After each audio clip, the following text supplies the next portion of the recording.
How to make money from houseplants without selling them. This is another how to make money blogging videos, but with numbers and more realism and less trying to sell you a course. I have nothing to sell.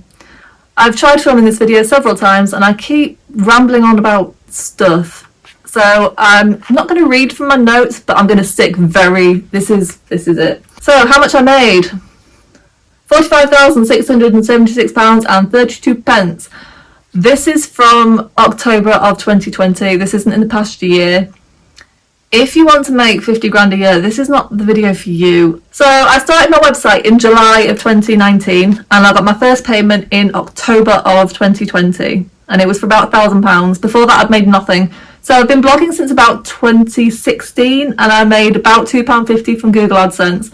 One thing I will teach you about blogging is that when people say how to make money quickly on a blog, it's never sustainable. It's like quick weight loss tips. It's not sustainable. There are people out there who make a website using like AI or something. They'll dump 1,000 articles on it, all written by AI. They will make a certain amount of money. I don't know how much, because I don't know if they're telling the truth. And then it'll get like blacklisted by Google and they'll just rinse and repeat. That isn't my business model because I don't know how to do it and I don't have the capital. I started off with no money.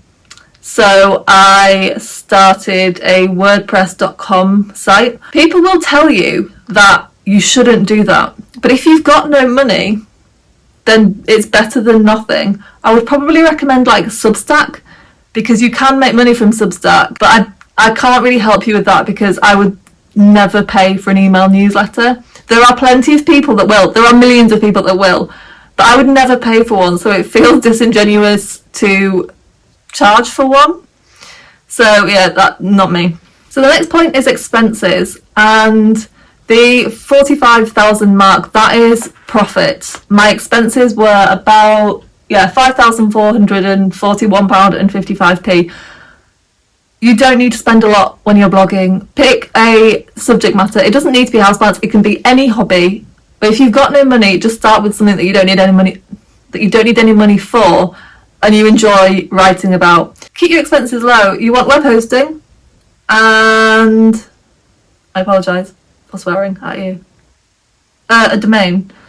As I said, you don't need those, but if you want to, so I make money with Mediavine adverts. You do need those two things if you want to make money. I don't think you need anything else. You don't need anything else. I think I pay about £300 a year for hosting. You can definitely get it cheaper. If you're techie at all, you can pay like £1. I have the sort of hosting where you can email the people if there's a problem and they just sort it out for you. And domain names, I think I pay like £10 a year or something. So those are the only expenses you need. You do not need a course. I've never paid for a course that was bad, but they've never been life-changing, and they've certainly never moved the needle when it comes to traffic or income. But I have read a lot of articles and watched a lot of videos on things like making things more expensive because it makes them seem like it's worth it. And just start a course before you're ready. I've watched so many of those videos. As soon as I see somebody selling a course, I'm like, scam. It's probably not, but I'm not spending my money on that because I haven't got any. Right, what are we on? How I did it. Started a website. Step 1, start a website. You can start a website in a day. Find a YouTube video which will take you through all the steps. So I've been making websites since 2016. I am not very computer savvy. The only reason I started doing it was because I wanted to make money from writing. So I started in 2016. It wasn't until 2019 when I was watching a video from Income School, who are much maligned in the blogging space, but I thought were great. I learned so much from them and never spent a penny. They said, write information that people are looking for. And I was like, wait, that actually makes sense. I started in July of 2019. I applied to Mediavine in May of 2020. You may recall there was an incident in 2020 which made houseplants suddenly very popular. I had one article take off in a very wild way. I'm talking 8,000 clicks a day. I genuinely had no idea so many people even knew the aerial routes existed. So I applied to Mediavine in the May. I was accepted by whatever time. The ads were on my website from July, August, September. Yeah. So then you have to wait 3 months for your first payment. So in October, I got the money that I made in July. I think the first month I made about £1,000. And from October to March, so like the tax year, but it was only 6 months, I made £16,000. And the wildest thing about it was that this was from work I'd done like a year ago. So it felt like free money. And it isn't passive income, but it really feels like it. It feels like passive income to me because whilst it took time, I wouldn't say I worked very hard. It didn't feel like effort because I like writing and I like plants. So yeah, £16,000 in 6 months. And I know that doesn't seem like a lot to many people, but when you're working in a restaurant and this is essentially free money, it feels like a lot. The next year I made 16 grand because with Google it fluctuates. We'll go through the pros and cons. And then I was making like 10 grand a year, and then it all went dramatically wrong in the helpful content update of September 2023. Yesterday I made $1.99, and that's in dollars, not pounds. Pros to this way of making money with your houseplants or whatever hobby you try. Low barrier to entry. You don't need any money. People will tell you that you do, but you don't. You can start a Substack. They've got a really nice like blog style layout, and you can charge for the post and make money. I was going to say the downside is that you have to be good at it. You should be good at it, but it's a really good way to get used to blogging. However, what I will say is that writing on Substack is very different to writing like an informational content.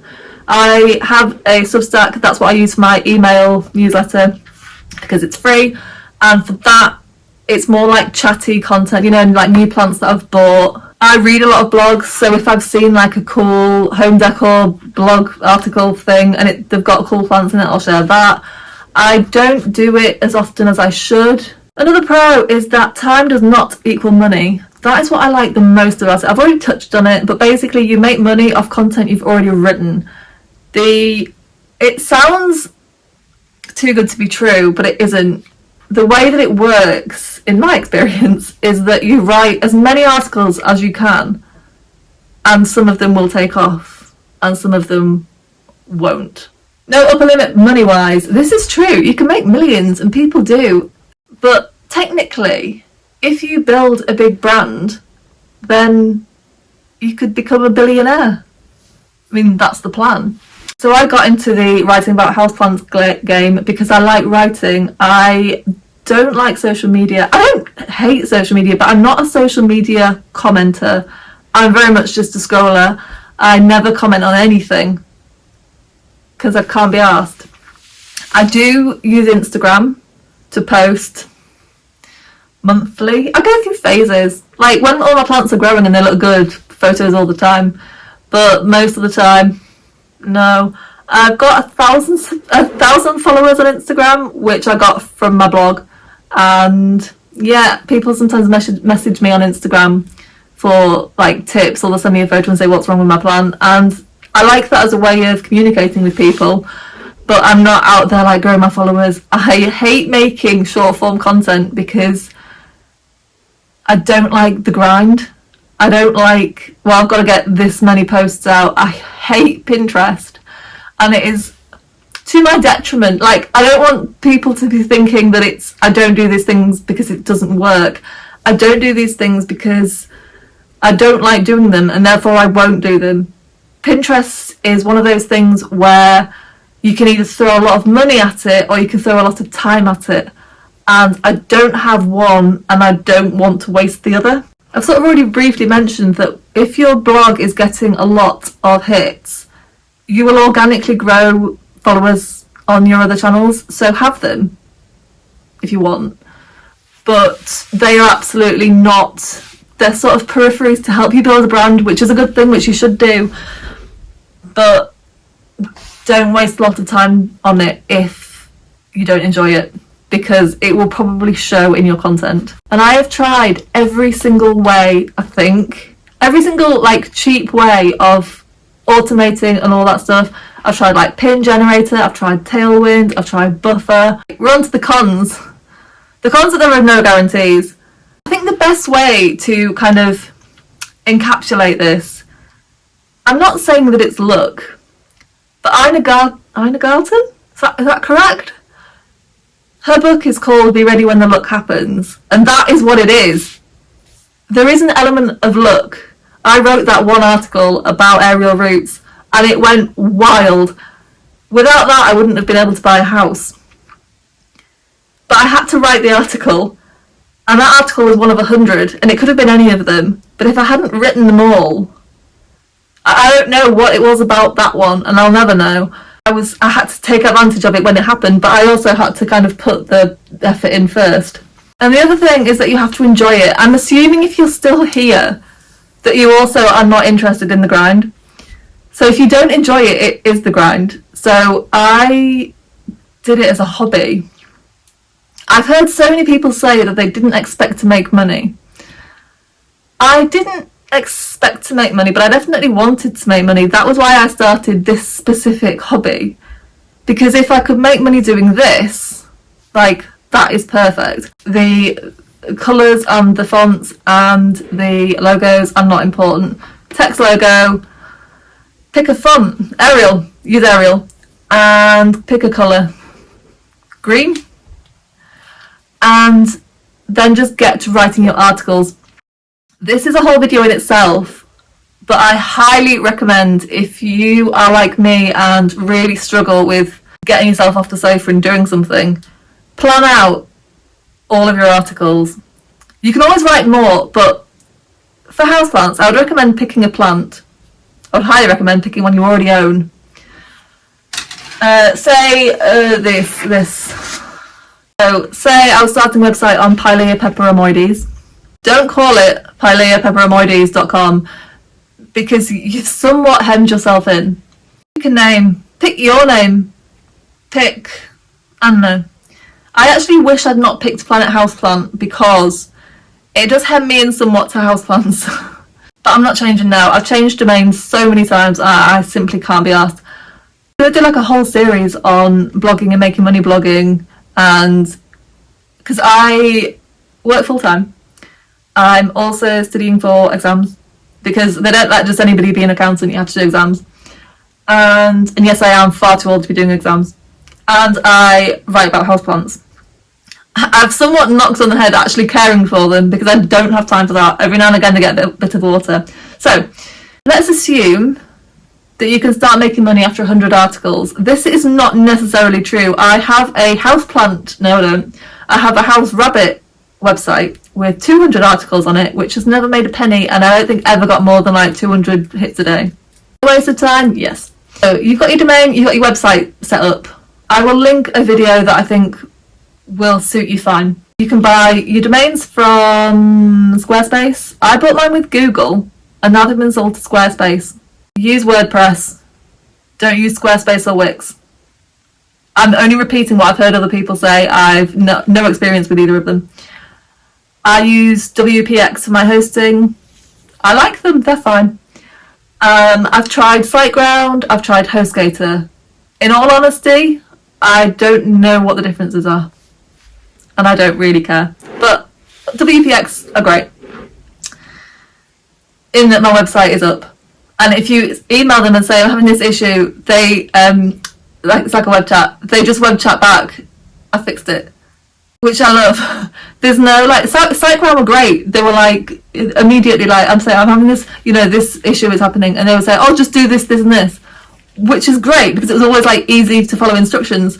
But I do prefer, I've done it. So yeah, so you've picked your plant, and now you need 100 articles. And you might be like, that is ridiculous.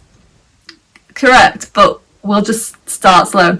Because once you've written your 100 articles about Pilea, you could write 100 about Hoya. And then, how to water them, how to fertilise them, how much light they need, how warm they need it to be, weird stuff they do, why it's bald at the bottom, why its leaves have fallen off, why its leaves have gone brown, why they've got like these weird white things on the backs of the leaves. you could keep going forever, because if you actually care for it, you'll find weird stuff happens. Like, if you put this in too much light, it will turn red. And that red is stress. Does it matter? Not really. They go red in the wild all the time.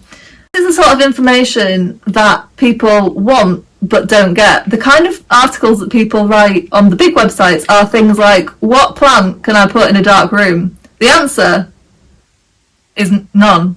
No plant will like that. But what they write is, if you buy this £50 plant, click on our affiliate link, it'll survive for like a year. This video is for people who want to make a lot of money blogging but don't have much interest in like strenuous side hustles, getting up at 5 a.m. This is more of a gentle approach. Obviously the rewards are less, but I do hope that Google will grant me more traffic at some point. I'll keep writing because I enjoy doing it. I hope this was helpful. I know it seems a little bit weird to write, this isn't writing, what's this? Film? To film a video about blogging when I haven't been that successful at it. But I did make £45,676.32, which is not to be sniffed at. I don't know how much time I put into it. I know how much I spent, not a lot, less than £1,000 a year. About £1,000 a year. Mostly on shit I didn't need. I hope this was helpful. One thing I didn't really talk about was affiliate marketing, I don't think. I filmed so many versions of this, I don't know what I've spoken about. Affiliate marketing was definitely part of my monetization strategy, but I don't like selling people things they don't need, because I don't like people trying to sell me things that I don't need. So affiliate marketing is not really part of my strategy. Absolutely rambled on for too long, so thank you very much for watching, and I will see you next time.